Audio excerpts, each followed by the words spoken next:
Finding something to distract yourself, like a hobby.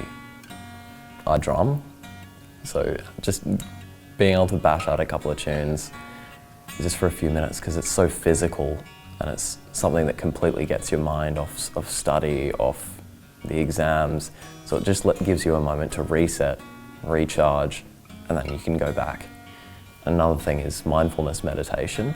So it's being aware of what you're thinking, why you're thinking it. It just takes a couple of minutes every day.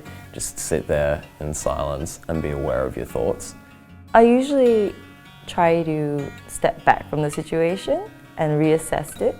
So if I feel stressed out about a subject, I'll be like, why am I feeling stressed out? Oh, I'm not studying it more, then I should study and focus a little more on that subject. I find setting goals is the most important thing, and finding how you're going to get to that goal, because it's just setting the goal is all well and good, but if you don't actually find a way to achieve that goal, if you don't set out the steps that you need, then there's no point setting the goal at all.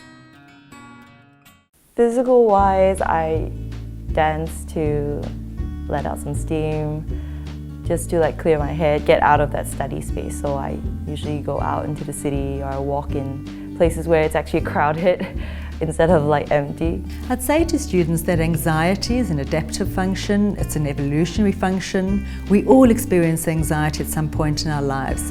It's really the intensity and the amount of anxiety that we experience that will affect our performance. So we all need some anxiety to perform really well, like for example, in an exam situation. It's when that anxiety really rises that students become overwhelmed and they can't think clearly or perform well. If a student does experience overwhelming levels of anxiety, they need to look at some of the strategies we've outlined today, or they need to seek help from a professional person.